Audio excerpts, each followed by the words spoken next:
Greetings, friends, and welcome back to the Small Brain Podcast, where today I'm going to be telling you about every time I've almost died while traveling the world for the last, 7 years.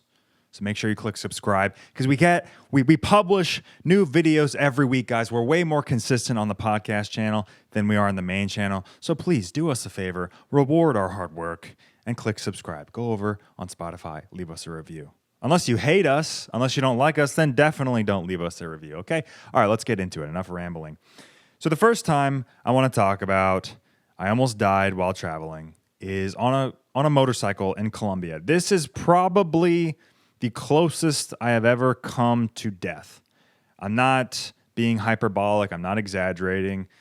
Legitimately, riding on a motorcycle, especially in a foreign country, especially in a third world country, is one of the most dangerous and brazenly stupid things you could do in your entire life.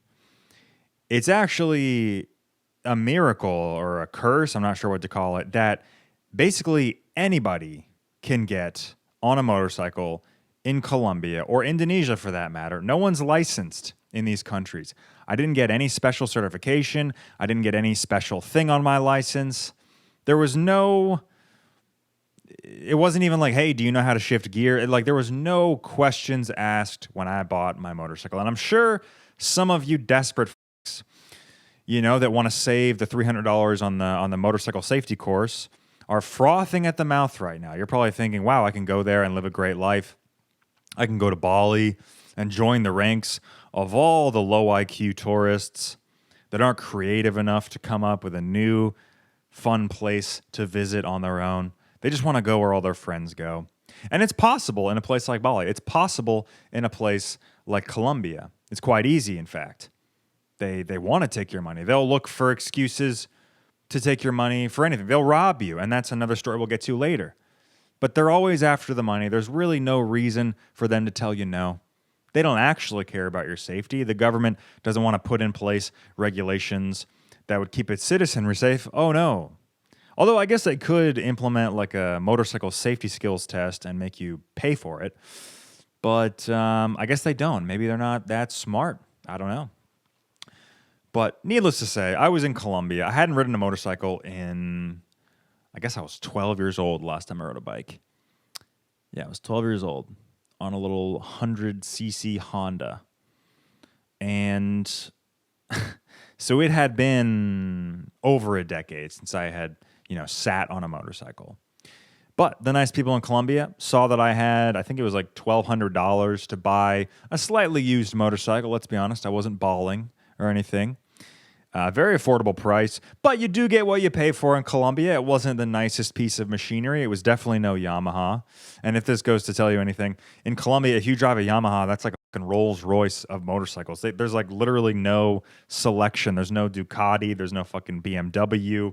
Or if you do drive those bikes, it's like very, very highly coveted. Whereas in the US, if you drive a Yamaha, it's like, yeah, it's just a normal fucking bike. But in, Colombia, it's like, oh my God, it's a Yamaha. They even have stickers that you can buy in the mechanic shops of like a guy, like a little Yamaha sticker on his shirt, and then he's getting like sucked off just because he drives a Yamaha. That's the joke, guys. Did you get the joke? Are you happy that I explained it to you? But yeah, guys, it was far too easy to procure a motorbike in Colombia. And long story short, I bought one. Probably shouldn't have had it. Probably should have taken some kind of safety course. This tells you anything about the situation in Colombia, in Europe, or in the U.S., in order to get an international driver's permit that's valid in most countries of the world. There's a few countries that don't accept it.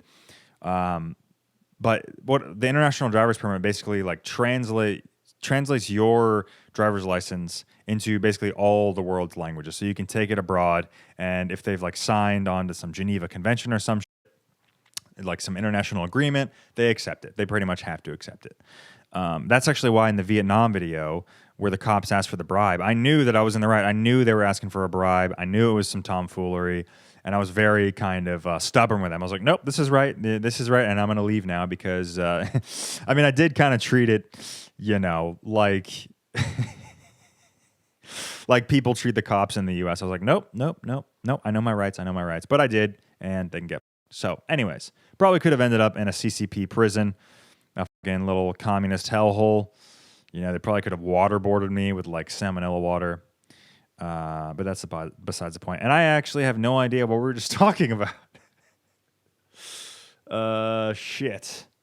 Communist prison, the international driver's permit. Oh, yeah. Basically, in Europe, they must see that your American license is a motorcycle license. You're legally required to get the motorcycle designation on your license. And that's what I did before I left for Ireland to Japan a few years ago. I went to a motorcycle course in the United States. I learned how to drive a motorcycle legally, and then I got the M on my license so I can drive motorcycles in the US. Have I ever done that? No. I probably will one day. I would actually really enjoy tearing up the roads here in the US. Actually, I probably should do that while I'm home. That'd be really fun. But that's the kind of safety protocol they have in Europe, right? And that's kind of what you would expect around the world. It's just standard. Do you drive a motorcycle? Have you been trained? Yes or no? Okay. You can ride on the roads. In Colombia, in Indonesia, in Myanmar, Thailand, they don't give a fuck. And I'm sure India doesn't care. I could list 1,000 countries. Well, not 1,000. There's not 1,000 countries. I could list, a dozen more countries that probably also don't give a shit. Mexico, probably anywhere in Latin America doesn't give a damn.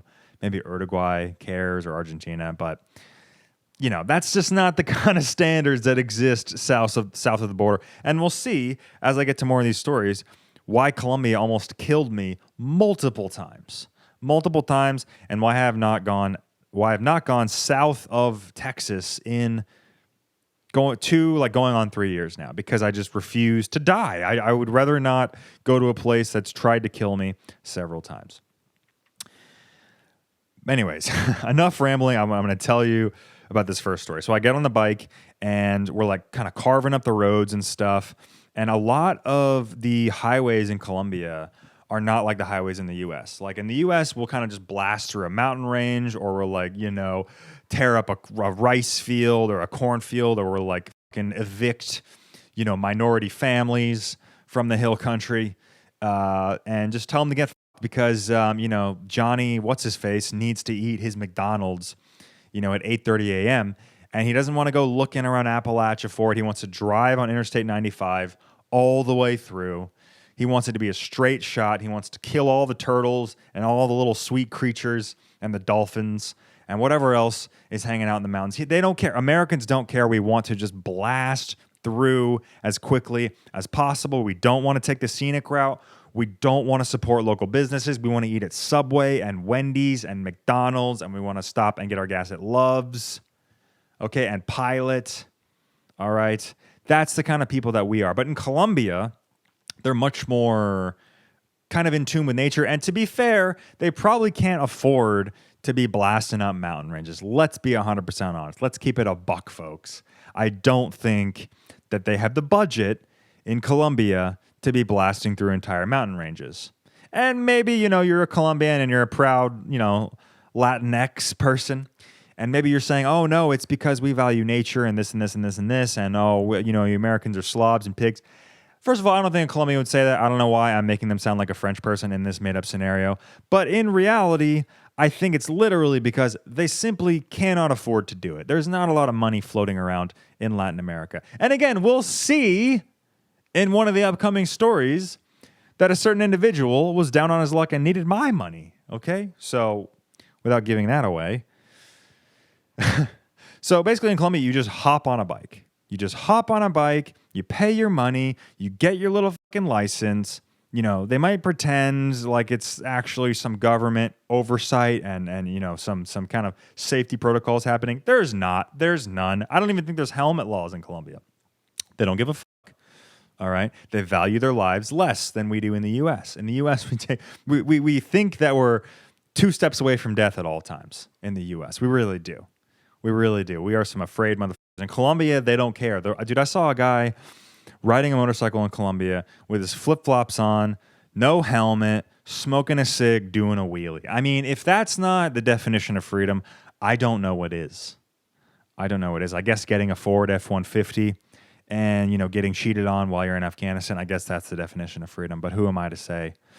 I keep getting sidetracked, but basically, I just hop on this motorcycle with no training and I start carving up these mountain roads. Because again, they don't have the interstate system. It's not like a straight shot from one state to the next. In Colombia, you got to wind around mountains. If it's 60 miles, it's taking you 6 hours, my friend, plus the road work, plus the rain, plus the landslides. It's going to take a very, very, very long time. And if you're not in a hurry, it's a very pleasant place to be, very nice place to ride a motorcycle. But going between city to city in Colombia actually sucks ass. The views are amazing, like lots of banana plantations, coffee farms, mangoes, beautiful avocados just falling right off the tree. Very fertile land. Honestly, a lovely place to ride your motorcycle. If it didn't fall under, the Colombian jurisdiction, it's the for whatever reason the roads are terrible there. The nature is great. Roads are terrible. Drivers are bad. Very aggressive. They want to pass you at all times. You could be ascending a 5,000-foot mountain, and there's a semi-truck right on your tail trying to pass you. And then maybe there's another semi-truck right in front of you. So you're kind of sandwiched between these semi-trucks. The diesel is blasting in your face. Right? So I get stuck behind one of these semi-trucks. We're going probably, 30 miles an hour on kind of like an intercity, basically like an interstate in Colombia. This guy's going really slow up the mountain, and I'm like, I really need to pass this guy. I was with my girlfriend at the time. She was a lot more experienced on the Colombian roads than I was, and she was sending it. She wanted to pass this guy, so she flew past him. And then I kind of get stuck behind him. And it's always awkward when you're on like a motorcycle or even maybe like a bicycle trip with a friend. If one of you goes way past to if you pass somebody, you're like, okay, well now it's my turn to pass him. When can I pass? I'm not as experienced. How do I do this? What's a good time? I had no answers to any of these questions, ladies and gentlemen. I was brand new. It was my first weekend on the bike. Right? The last time I had ridden a motorcycle, I was 12 years old. A few times I rode around in Colombia and Medellin, kind of on the city streets just to get a feel for it. I think I went out of town maybe once just to go up this mountain and then back home. But I was not experienced. I was not experienced at all. And my girlfriend at the time flies past this semi-truck. I get stuck behind him. I'm kind of puttering behind him, kind of looking over to see when's a good time to go. The diesel is blasting in my face. There's a line of cars behind me. It's chaos. I don't know what to do. We're separated. And I panicked and I tried to pass the semi-truck going up a blind drive. So it was a 2-lane highway, one going this way, one going the other way. And the guy's going around a curve. Worst time to try to pass a semi-truck. I don't know what I was thinking. I guess because he started to slow down, I was like, oh, here's my chance. But I go to pass him, and then right when I'm the middle of the truck, on the way, I'm passing him on the left, the truck is on my right, I'm passing him slowly. I'm kind of in the middle of the truck, so it's a little too late to bail. I see another truck coming in my direction. And again, you might be thinking right now, oh, it was a 2-lane highway, you probably had room. The turning radius on these things is so bad, it kind of weaved into the next lane. And so the other truck is coming my direction. This guy is kind of taking up half the lane. I'm just squeezed as close as I can, get to this guy. And I just keep going straight. I just lock in, white knuckle, didn't move, just literally looked at the paint on the road. And I was like, just stay straight, stay straight. He kind of straightened out. I kind of straightened out. And the truck was right next to me, and I fucking grazed the truck with my arm, dude. I grazed the semi-truck on a Colombian road with traffic piled up behind me with my elbow. That is the closest I've ever come to dying. I don't know how I could have gotten more lucky, because if it had made 2 more inches of contact, I'm flying off the bike, my leg's getting run over, the car behind me is not going to see, it's going to hit me. I could topple down the mountain. There's all kinds of things that could have gone wrong. And by the grace of God, I survived. And, the worst motorcycle accident I've had was actually in that Vietnam video, how to crash a motorbike in 10 seconds, when I did the Hajong Loop with my friend Mark from fucking, where's he from? Austria. But yeah, I got some nasty scars on my legs from that. But that was the worst that has come from a motorcycle accident for me. So I am very lucky because, driving in some of these countries, in Myanmar especially, being drunk. Indonesia, the drivers are bad. Colombia, Vietnam. I mean, there's some pretty treacherous, risks I've taken on a motorcycle. And I'm really lucky that I'm still alive because, like I said before, it's one of the most dangerous things that you can do when you're traveling. I mean, I know a lot of people get scared flying. I personally get scared flying as well sometimes. But, I mean, that is just head and shoulders way safer than riding a motorcycle. Riding a motorcycle per mile, like if you do like 1,000 miles on a motorbike and like 1,000 miles in a car, there's like 30 times magnifier for like mortality on the motorbike. You know what I mean? So the longer you're on the back of a motorbike, the more risk you're taking as far as falling. And everybody has a motorcycle story, or if they don't, they have a friend who fell off a bike, or drove drunk, or drove at night, or like skidded on some ice or something. There's just so many unforeseen circumstances you could put yourself in on the back of a motorbike. So if you are planning a trip abroad, be very careful on the back of a motorbike, and don't think because other foreigners are not wearing their helmets or they're wearing flip-flops on the back of a motorbike, don't think that just automatically makes it okay. I mean, yeah, you're probably not going to die, but you just literally never know. I was first time I was ever in Thailand, this was 2018. I was at my hostel bar, and we were just drinking, hanging out. There's like some white people I was with, but one of the white girls, I think it was a girl, had a Thai boyfriend. And no. It was like a group of guys and girls, and there was a Thai guy in the group just kind of crying. And I like turned to one of his friends and I was like, "Hey, what's wrong?" And she was like, "Oh, his girlfriend died today." And I was like, "Wait, how did she die?" And she's like, "Oh, she fell off the back of a motorcycle. A cop, I think a police car like hit them, and she cracked her skull open and she's dead." So, and he was at the bar the same night. I mean, that's a bold move. That's did you really love her if you're at the bar the same night? Or maybe you loved her too much and you're drinking away the sorrows. I don't know. I didn't want to pry, but he was crying at the bar. It was pathetic. He was killing my buzz. I had 3 days in Thailand. He was ruining it. I didn't need that. So we made him hop on a motorcycle and go home. No, but I mean, honestly, everybody has like a motorcycle tragedy story. It's so common. They're just so incredibly dangerous. Yes, they're very fun, but you just have to, just know the risk that you're embarking on. Biggest thing is don't drive drunk, don't drive at night, don't speed, and don't drive in the rain. That's really like those 4 things will significantly decrease your likelihood of getting in an accident. So legitimately, I mean, little PSA for everybody out there, just be very safe on motorcycles because they're low-key insanely dangerous. But yeah, basically after I got grazed by those semi-trucks, I had to pull the bike over.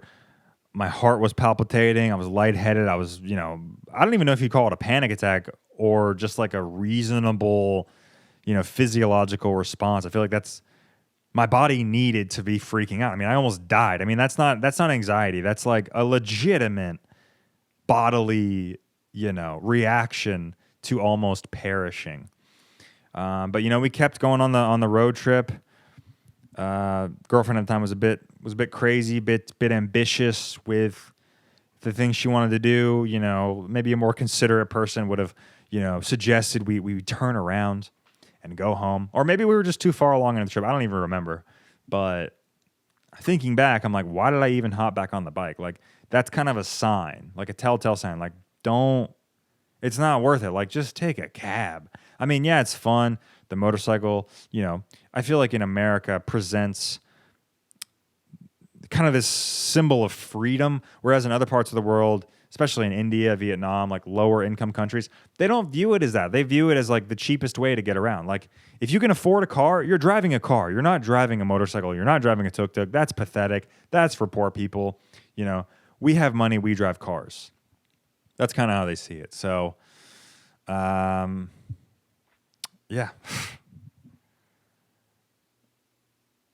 So yeah, maybe if I go back to Colombia, I won't ride a motorcycle again. I feel like the infrastructure isn't in a place where I would feel really good about it at all. I mean, I'm sure you've been driving, in the car, like on a road trip as a kid with your parents, and like, oh my God, look at that motorcycle driver. That's so dangerous. But truthfully, guys, I mean, yeah, the U.S. has a lot of potholes and stuff. The roads aren't great. Public services aren't amazing. But I just feel like it's gotta be safer than going out there and just hopping on a bike in a third world country. I feel like I have that character flaw that a lot of foreigners do when they're in a third world country. They just think, oh, it's fine. That's how they do it here, right? It's okay. But I mean, legitimately, like that is just such a dumb way of thinking. And especially with motorbikes, like there's no cultural kind of gray area with your health, right? Like I can understand like gender issues or like, family roles or whatever. Like there's certain societal things that are like up to interpretation based on where you are, but like your head cracking on the pavement, that's not up to society. That's not up to culture. Don't think you're being open-minded by not wearing a helmet. You're being fucking stupid. Okay? All right. Let's get off the motorbike stuff for a minute. I do have another motorcycle story later. Let's see. Fuck. Okay. I guess we'll talk about me being robbed in Colombia. I really didn't want to bring this one up, although I did. That's why I'm filming the podcast. It's about times I almost died, but let's just get through it because this one actually is legitimately traumatizing to me. I still feel like I am afraid of going to certain places. I value my safety way more than I used to. Way, way more than I used to back when this happened. I'm way more careful in public. I don't like going out in major Western cities anymore. Vancouver feels pretty safe. I don't know. Even in New York, I was kind of looking behind my back on the subway, and I just didn't. It's just kind of ruined me a little bit. It's made me way less risk tolerant. And that's the time I got robbed in Colombia. Which time getting robbed in Colombia, you might ask? Because if you're a true fan of Small Brain American, you'll know that I got robbed twice in Colombia. I got robbed once with a knife and once with a gun. To just pulling out all the stops for me in Colombia. I think God was trying to send me a signal. Do not come back here. This is not for you. You are moving on in life. Do not revisit this place. It's not for you. There's some evil spirits floating around. There's a lot of, well, I don't know if I mean that, but like there's a lot of poor people there that are in desperate need of money. And maybe they're not. Maybe they're just greedy assholes. I don't know, because the guy that robbed me the second time used my credit card to like buy like Christian Dior. He was like going to like designer stores and buying shit. So it's like, what? I mean, what? Dude, get fucked, honestly. Okay, I'll back up and just tell the whole story. So the first time I got robbed in Colombia, I was there in 2021. It was the first time I had been to Latin America. I went to Cartagena. I was exploring around the castle, like this old Spanish colonial castle. It's kind of a big tourist draw. And I wanted to go in the castle, but there was like a line, so I wanted to go around, right? I wanted to take a little shortcut. I thought I would like outsmart the tourist pigs. So I cross a block over, and I'm walking down kind of a, not to call it a back street isn't quite correct. It was just kind of like a side street. It was still like on a main highway. And I go and I cross over this bridge, but there's this like big grouping of people, these like bus touts, these people that are trying to get you to come on their bus to go to whatever village. You see them in Latin America all the time. It's like a bus that's full of people, or if it's not yet full of people, there's like a barker outside like, come on, get on the bus. And then once the bus is full, they'll depart, right? So they're really actively trying to draw you in to take this bus, to spend the money, and, patronize their business. So I'm walking down the street and, pretty lackadaisical. I had been in Colombia maybe 3-4 weeks. Like I had felt pretty comfortable there. I was staying with a local. I felt okay. And fucking walking down the street, had my camera. I was like vlogging. I was like a Sony camera. It wasn't even my phone. My phone was in my waistband because I didn't have pockets on my shorts. So I just kind of put it in the waistband. and I'm walking down the street minding my own business. The touts are kind of like, hey, they're hounding me. They're like, hey, come get on the bus, whatever. We're going to this village, whatever. And I was like, no, I'm going this way. So I just keep walking. And, in Colombia, they can be kind of persistent sometimes. So this guy's kind of tapping me. He's kind of like, come on. I'm like, nah, no. And they're, touchy people. So I was like, this is fine. I don't see a problem here, whatever. And then I keep going. And I kind of look behind me and I see that he's still following me. And I was like, this is fucking weird. And then he comes up, starts snatching for my phone. He's like snatching at my waistband, trying to grab it. And, my natural human instinct is to fight back. I'm like, what the fuck? No. And I'm like trying to run away. And then he just like pulls out a knife. And I'm like, whoa, okay.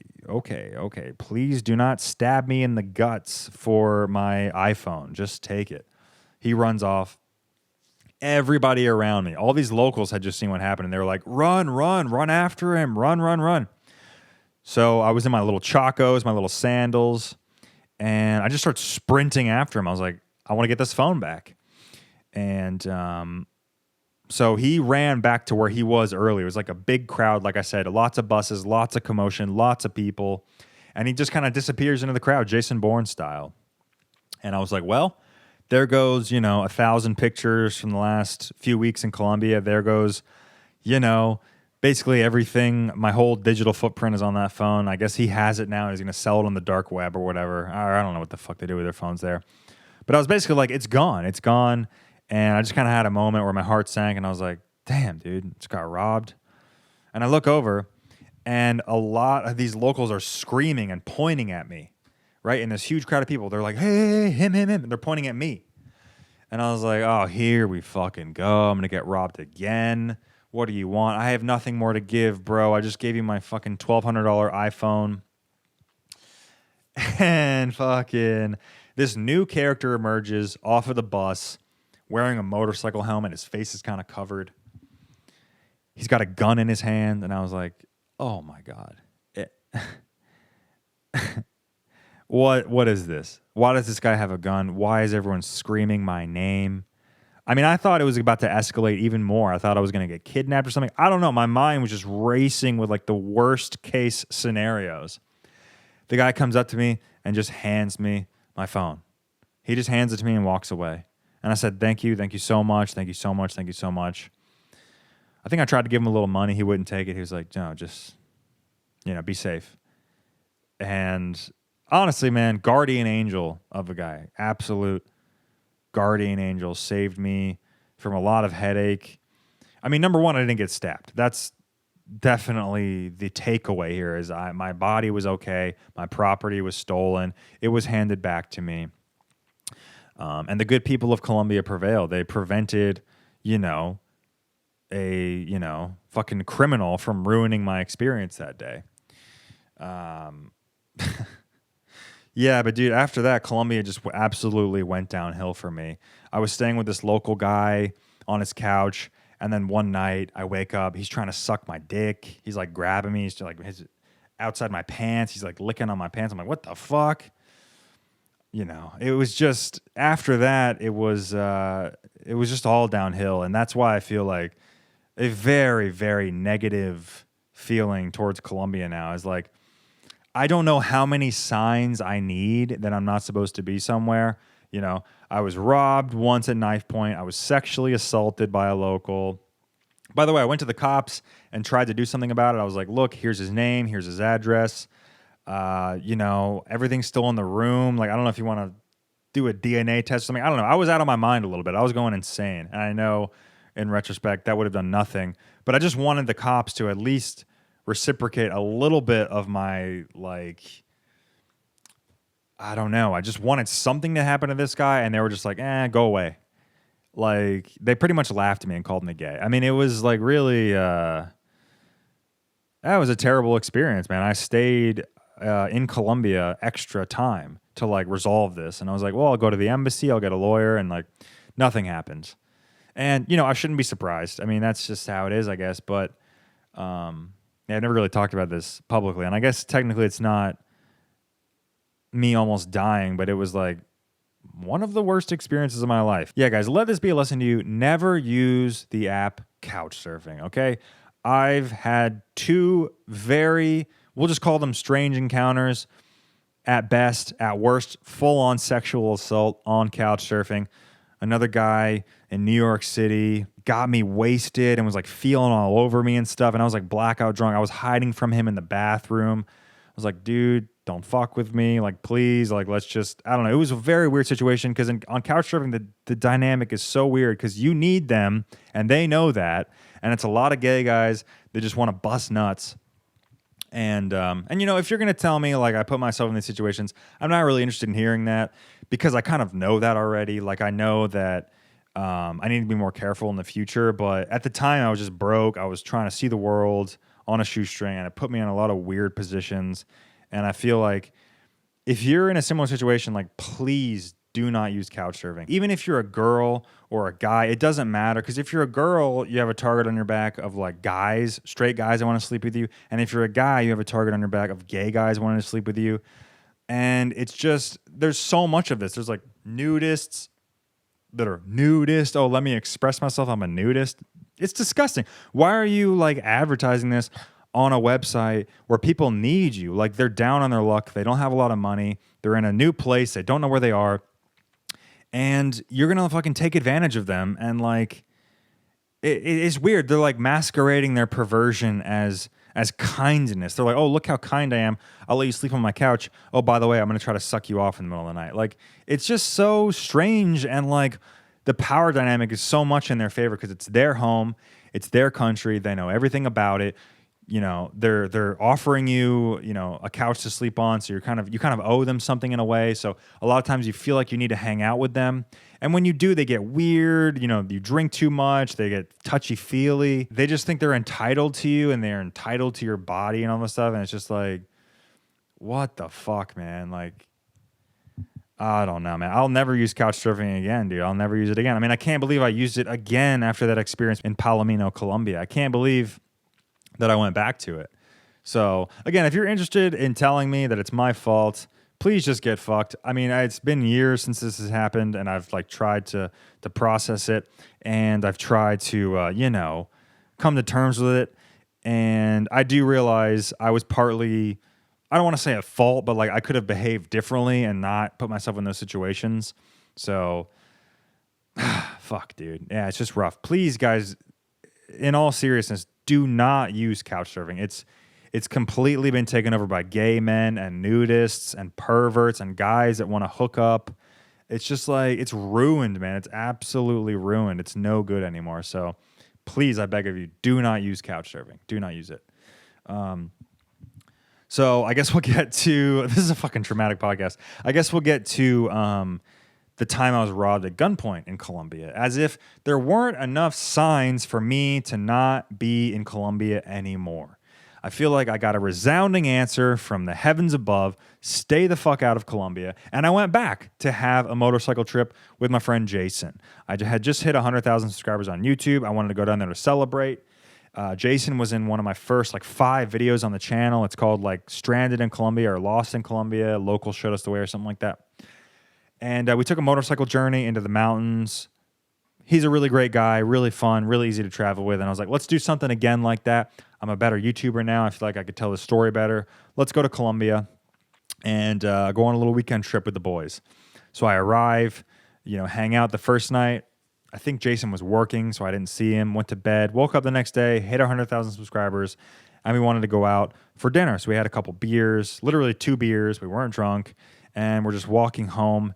And there's a guy there, like, kind of eyeing me, like, really hard. Like, you could tell, like, something's wrong. He was just a sketchy individual. And I kind of turned to Jason, and I was like, hey, let's hang back and see what this guy does. Let's see if he's following us. Let's see if he, you know, pays us really close attention. Let's see if, like, something's going on here. So we kind of hang back. We watch him continue walking. And, you know, he's kind of looking over his shoulder, and I was like, okay, something is off. Something is weird. But, you know, after a while, he continued walking off into the distance. We didn't see him anymore. So that was, you know, coincidentally the way we needed to go to get home. So we're like, well, I think he's probably gone. Like, that was a while ago. Let's just keep walking up this street. So we walk up the street. We see, like, homeless people kind of passed out on the curb. And I was like, oh, he's probably just homeless. He's probably, like, on drugs and paranoid. It's probably fine. And so what ended up happening was we actually walked by him. He was sitting on a bench and we walked by him. So I kind of turned to him and kind of acknowledged him like, hey, we see you. Hello, what's up? And he's like, hey, he said hello in English. And I was like, oh, fuck, that's not good. But we were kind of already like far enough along this road to where it wouldn't really make sense to turn back around. There was like it was like in a park. So there's no like no thoroughfare, like no way to get off the road. It was all fenced off and stuff. So we're kind of in the middle of this road and this cab like pulls up. So we're like walking on the right side of the road, like with traffic. And we see a cab like pull up on, the opposite side of the road, driving towards us. And then it parks on our side of the road. So I was like, well, this is weird. Like no one's hailing a cab. Like this guy's parking next to a passed out homeless guy. What's going on? And that's when I hear the ch-ch. I turn around. I see the fucking cold steel pointed at my stomach. And he's like, give me everything you have. I threw down my wallet. I threw down my phone. And at first, I just threw down my wallet. I didn't want to give him my phone. It was like an iPhone 12 Max or whatever. I didn't want to fucking, I paid like $1,200 for it. And he's like, everything. And I was like, shit. You do not want to have him ask again. You know what I mean? I thought he was going to shoot me in the stomach. I thought I was going to bleed out there and die. And we threw our stuff. We ran away. Like little bitches. I felt like such a fucking coward. Because looking back, I mean, me and Jason are like not small guys. I mean, it's not like I can fight, but like, I feel like we could have done something. But we didn't. We were terrified. He had a gun, so we just ran off. And we just like holed up inside Jason's apartment. I smoked cigarettes and drank beer all night to try to cope. I called Sarah, my very supportive and lovely girlfriend, to try to like cancel my cards and stuff. And the next day I was like, dude, Jason, let's get the fuck out of Colombia. Or no, he was living there. I was like, Jason, I'm getting the fuck out of Colombia. And he's like, no, man, we should try to get your phone. So I was like, all right. So we go to this cafe where like he knew a friend of a friend that was like an ex-police chief, someone really high up in the police who was going to make some calls for us. Because I guess in Colombia, if you don't have connections, you're basically fucked. Like there's no, hey, cops, can you please remedy this for me? It's like, do you have the money or do you know the right people in Colombia? That's how it is. It's an extremely corrupt country. So we go to this coffee shop. We like meet with these ex-police officers and like, hey, we're going to get your stuff back. And I was like, hey, it's on Find My iPhone. I know exactly where it is. It's at the corner of these two streets. I know where my phone is. Please, can you go get it? And they're like, oh, well, you need to come with us. And I was like, why do I need to come with you? I know where the address is. Please just type it in and go there and see if you can find it. Right? It's not that hard. I mean, Find My iPhone makes it incredibly easy for even the most incompetent police officer to find your stolen property. It has a tracker built in. I don't know what else you need. It is so incredibly easy, but for whatever reason, they needed me with my laptop tracking the phone to get in their police cruiser and drive across town into the hood of Medellin with a, $2,000 MacBook Pro. I don't feel like I need to explain why that's a bad idea, right? If I need to explain to you why that's a bad idea, maybe you would have also gotten robbed in Colombia, or maybe you would have gotten fully human trafficked. Maybe your limbs would be on the way to separate continents by now, because I just saw that as a complete recipe for disaster. Why? In what way is my physical body and my $2,000 MacBook appropriate or required to retrieve my stolen merchandise that I have a tracker for? I can call you from Jason's phone from the safety of our apartment with a doorman. I can call you and tell you it's at this corner, it's at this corner, it's headed down this way. I can do that. My Spanish is okay. I could describe to you those things. But no, so when I told them no, I don't want to get in your police cruiser, they were like, okay, fine, well, there's nothing we can do. And I was like, really? There's nothing you can do? Like, really? You needed my American body, my American passport in your car, in your custody with my $2,000 laptop. Are those really required, or did you just want to fucking extort me? Maybe you saw me as a target. I don't know. I don't know these people. I don't trust them. Jason swore by them. I don't know them. I'm not going to play these games. You know what I mean? It's just a phone. Although I did lose probably 10 years worth of photos on that phone, which is really sad and depressing. And since that day, I've had iCloud. I've bought iCloud just to back all my stuff up, because who knows when I'll be robbed again. But truthfully, guys, between that robbery and the motorcycle kind of run-in incident, that was legitimately like I could have perished. Probably, realistically, probably more likely on the motorcycle because I don't know if the guy would have shot us. A lot of people online were speculating that it was a fake gun or whatever, and this is a common scam, whatever. But I don't know, man. In those situations, are you really going to risk it for a $1,200 phone? Are you really going to risk it? Speaking of risking it, Jason didn't throw his phone. He threw, or no, he didn't. No, he did throw his phone. No, he didn't. He threw a wallet and like another wallet. So I guess the guy thought it was a phone. I don't know. Jason really fucking risked it. He threw like something fake. I can't remember if it was a fake wallet or a fake phone. But honestly, brilliant. And, if you guys are traveling to a shithole country where people get robbed, for example, Colombia, shithole country. No, I just feel salty. If you're going there, like, please bring another phone or bring like a fake set of cards.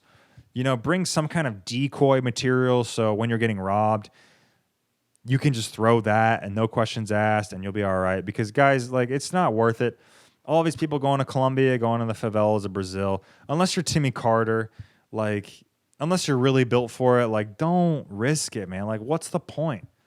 What's the point? Just to tell your friends, to have a cool story, like, it's just not worth it, man. Like, all these influencers saying, like, oh, it's not that bad. It's not as bad as the media says. Like, yeah, that's true. I mean, the media does exaggerate, but also, don't YouTubers exaggerate? Like, don't YouTubers exaggerate in the other direction of like, oh, it's so safe, everything's fine, it's clean, whatever? Because I know YouTubers personally that if they had a bad experience, they would not talk about it, right? So I just feel like don't trust what you see online.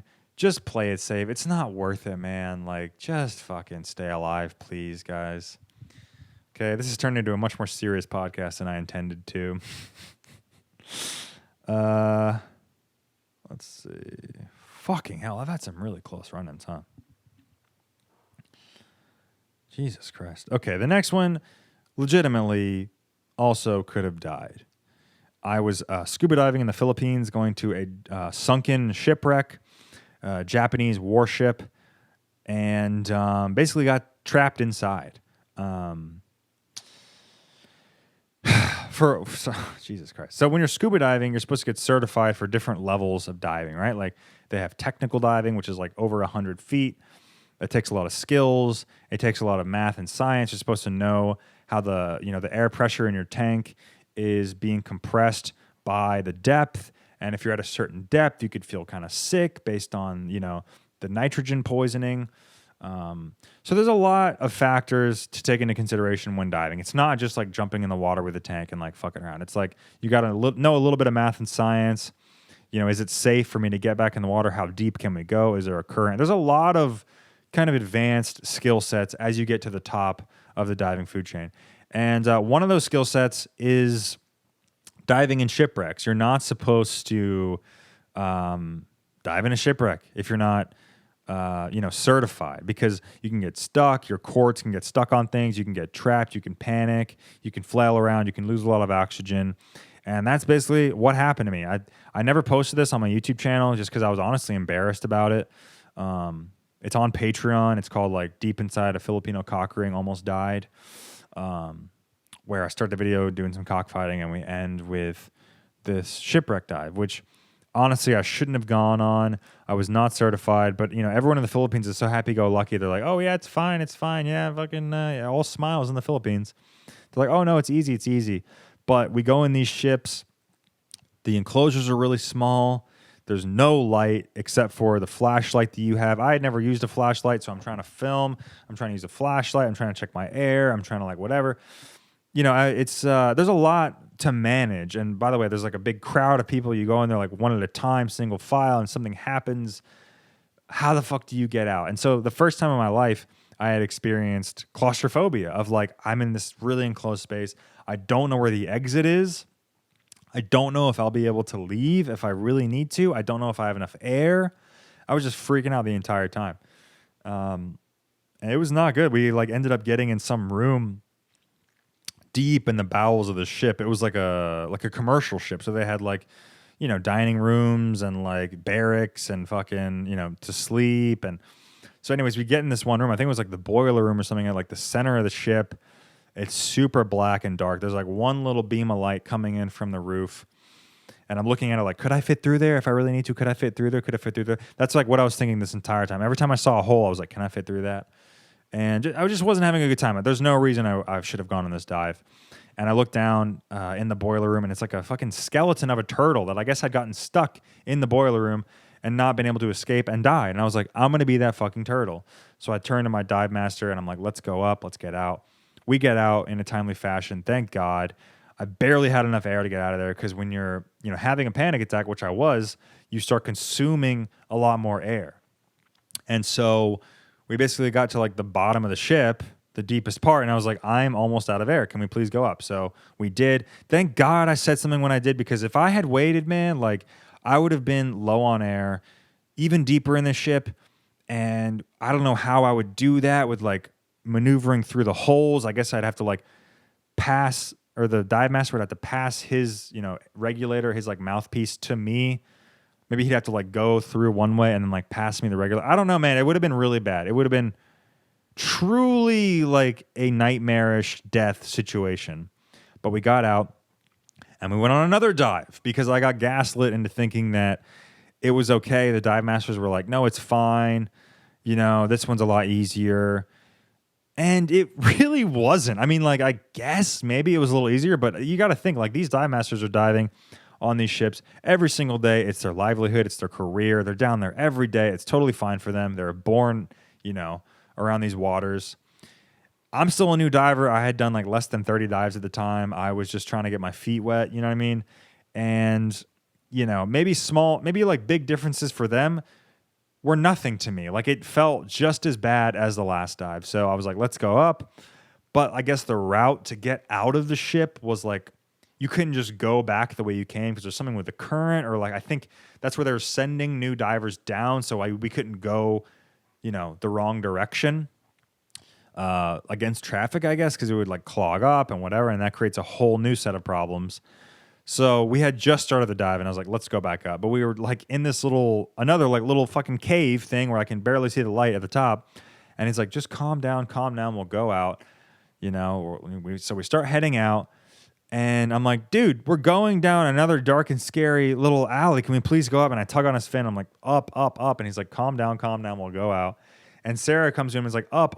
Because you got to think, guys, like I'm having what feels like an emergency situation. I'm not able to communicate to the dive master, right? There's no speaking going on. You only have hand signals. So I'm like, please, can we go up?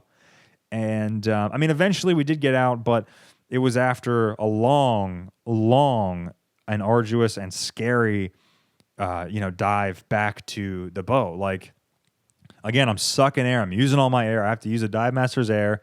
We get out of the ship. And to be fair, it was like beautiful on the outside of the ship. It was coral everywhere. There's like nice lighting, beautiful water in the Philippines. I don't know why we chose to do some fucking wreck dives. I guess because it's more interesting, but it just wasn't.